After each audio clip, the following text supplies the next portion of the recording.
Hi everyone, welcome or welcome back to my channel. Today we're going to do a very vibrant, very beautiful summery set. We've got palm trees, we've got kind of those holiday leaves, we've got super vibrant colours, and it's just such a cute little set, and I'm so excited to film today's video. So here we've got Healing Glam, which is our purple shade. We've got Your One in a Melon, which is going to be our pink shade. We've got Sunset in Hawaii, which is going to be our orange set. And I didn't have a yellow that's super vibrant from Madam Glam, so I've got Racing Car from Similac to use today. And to achieve the palm trees and all the beautiful leaves and the parrot and everything, we're going to use a Moyu London stamping plate as part of their Paradise collection that they launched, I believe, last year in the summer sometime. I think they launched that collection, and I have to say it's one of my most favorite from Moyu London. Another one that I highly recommend is actually their botanical collection. Also, stamping plates are amazing. They literally just nailed it on the head. All the images on there are amazing, so I highly recommend picking up their collections. They often do sales, so if you're out on the budget and you're not rushing to get them just yet and you're happy to wait, then I highly recommend waiting just a little while. Every so often they do sales. Majority of the plates I got from them have just happened to be on sale, which is amazing, and I was able to save a lot of money that way. So I'll leave a link in the description as well for some discount codes, so make sure you check it out. A quick disclaimer, I do have my window open. It's super warm in the UK right now, so please excuse any weird noises in the background. I should have a noise cancelling mic, but we'll see. We'll put it to the test today and see how well it actually works. So today's set is actually incredibly heavy on ombre, so if ombres are not your thing or you find them quite difficult to do, then this set might not be for you. I have in the past done all sorts of different methods of ombres. I have now kind of transferred over to a brush method of creating an ombre, but I have in the past done the sponge method. I think I've done pigments in the past as well, so you can definitely do this ombre with pigments, especially since we are using vibrant neon kind of colours, so you could definitely recreate this whole set using pigments as well. So whichever way you're most comfortable with ombreing, go ahead and do that, or do give the brush a go. I've forever been against the brush method. I just couldn't get it to work, and then one day it just clicked. I just picked it up again and thought, oh my goodness, I'm just spending so much money on sponges, and I thought, let me try the brush, and it just randomly worked. I literally have no idea what I did wrong in the past, what I did right now. I just picked it up, done what I thought I always did, and it just worked, shockingly. So do give it a go. Never give up. So with our ombres, we're doing all sorts of different variations. So one nail will have pink, orange, yellow ombre. A different nail is going to have all four colors ombre, starting from purple, pink, orange, yellow. We'll have one that's just purple, pink, and orange. We'll have one that's fully pink, which we've already done. And now we're working on the last and fifth nail when it comes to our base colors, and this one's going to be a little bit time consuming, to be honest. So if you thought the ombre nails were time consuming, wait till you get to this nail.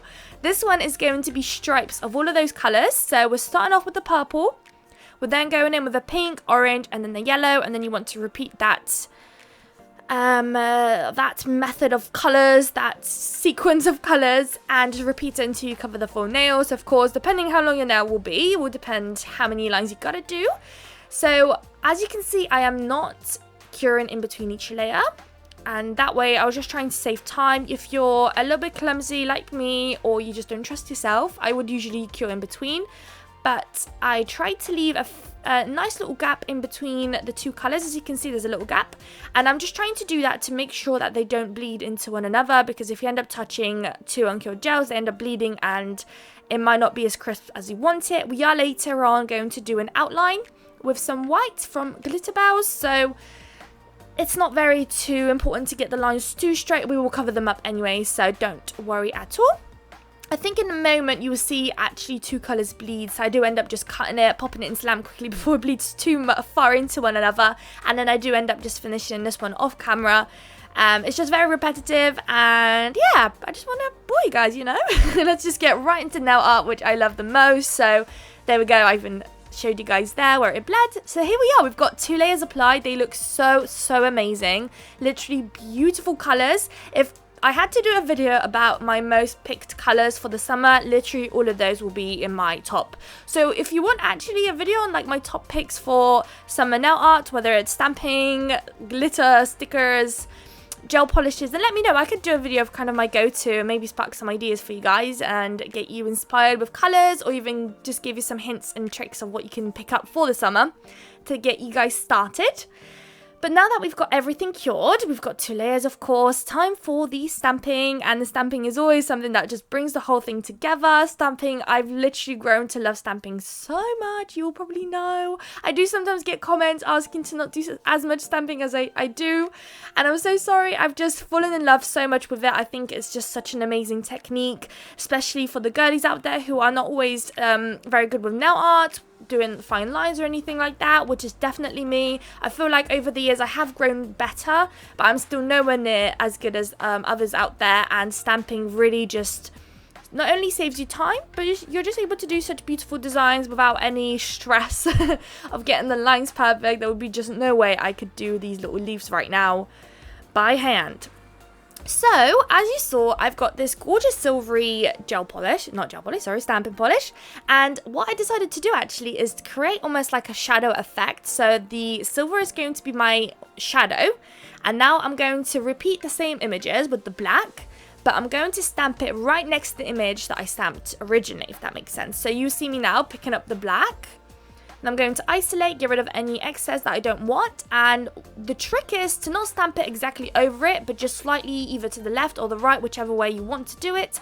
So for this first nail, I actually stamped the black to the right, but I will show you on the next nail that we're going to do in just a second, me doing it the other way. So I stamp the black a bit more to the left, so underneath the silver rather than on top, if that makes sense. So I'm going to stamp this one there now as well. There we go. And it looks so cool, especially later on when we matte top coat. I feel like that silver, it really brings out the silver and makes it look really, really beautiful. It was the first time I actually given it a go, and I was so pleased with how it ended up looking. I literally just love this set so much.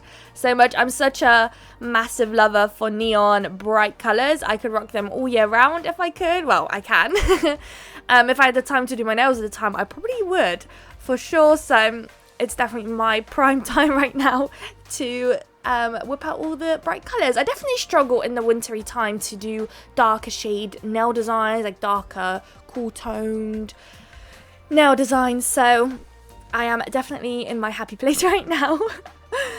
So there we are, we're going on with our next nail now, and as you can see, I was kind of trying to pick up different leafy designs that I liked, especially with this plate. I have not in the past used those leafy designs. I've definitely used the palm trees before. They have the most perfect palm tree design on this plate. You see me do a little cool technique in a moment as well with the palm trees to make it look really cool and give it a bit more of a scenic look. But here I'm stamping the black underneath. I ended up actually getting some excess onto that nail, but not to worry, because we are later going to do some black dots scattered around the leaves. So not to worry, we'll literally cover it up and it will look like it was supposed to be that. But if you were a bit worried and wanted to remove it, just go ahead and grab a lint-free wipe with some acetone and just scrape away and get rid of anything you don't want there anymore. So we've got 2 more nails to stamp on. I think I'm going to do the palm trees next, so that's going to be on our very last freeway ombre nail that we've got going on there. So for that one, I went in with the palm trees, but I don't know if you can tell very well because the lights are kind of shining onto the plate. But bottom left hand side, they've got almost like a scenic little image where there's some sea and there's palm trees sticking out, but they're too small for how long my nail is. So I thought I'll pick up the little stones and the little lines that kind of mimic the sea. So I'm stamping it very strategically on the bottom part of that nail. There we go. And then I'm going to stamp into that 2 palm trees. So I'm going to pick up that massive one right in the middle bottom bit of the plate. And then pick it up. Get rid of anything at the bottom. And then you want to very specifically want to stamp it in a way so it looks like it's literally all supposed to be one image. Which is so cool as well with stamping. You can mix and match different stamping plates together and create such a cool image and design and just create things like it's supposed to look. So this palm tree, for example, it literally looks like it was supposed to be there. I managed to stamp it so well that it looks like it's just coming out of the stones and it's all, you know, how it's supposed to be, which is great. And then I decided to pick up a smaller palm tree and kind of stamp just a little corner of it on the side to cover it up a little bit more. I just felt like it was a little bit too bare still for my liking, so I chucked another palm tree there. So lastly, very last thing to stamp down is that beautiful parrot. So I'm going to pick it up and then I'm going to actually reverse stamp it. So I'm going to reverse stamp, is that what it's called? I think so. I haven't stamped for a while. I forgot how to describe what I'm doing. So I'm going to use some white. And I thought I was being so smart with putting the white onto my little jelly. But you'll see there where it kind of spattered on the left. But not to worry, it's fine. We actually ended up saving it.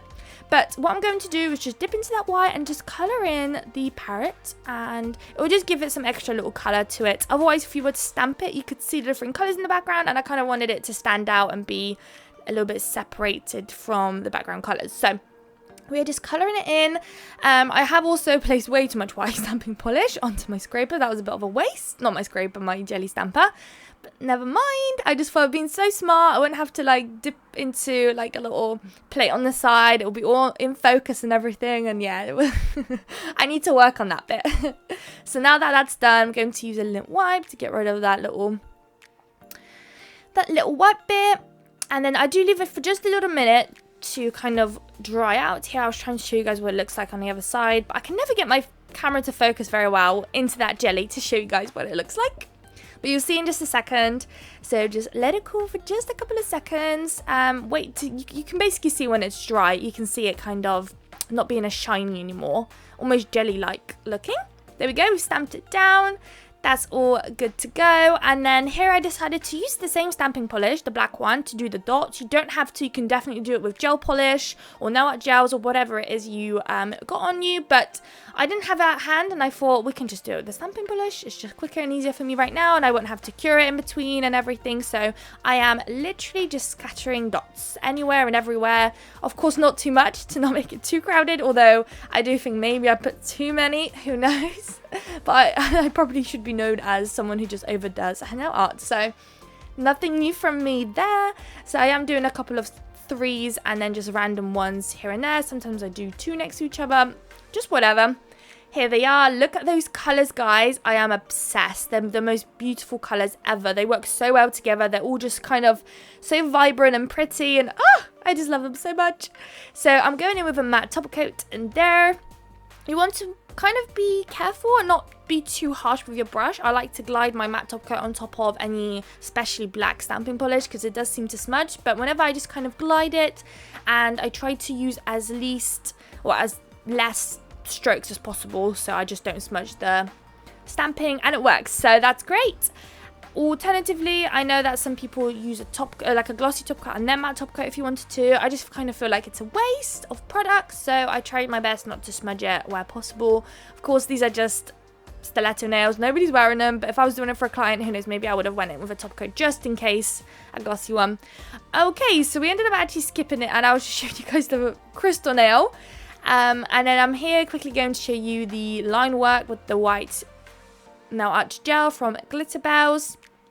As you can see, the matte top coat has dimmed the colours down a little bit, but not to worry because I've noticed some gels after top coating, they become quite dull and then you give it some time and it becomes a bit more vibrant. Let me know if you had that happen to you before, but I swear I've done nails before where I see a colour go dim and like, you know, not as vibrant anymore. I leave it for a couple of hours, I come back to it later because I need to put it away or I need to do some pictures and it's super vibrant again. It's so weird. It probably must be something with the UV light or the LED light when you cure it. But I'm sure this nail design would look absolutely gorgeous as well. Glossy, just brings out, you know, all the beautiful colours, or even getting some glitter in there too would look gorgeous. But yeah, here are the final results. Hope you guys liked it. If you did, please don't forget to leave me a like, leave me a comment and subscribe. And I would absolutely love to see you all in my next video. Bye guys!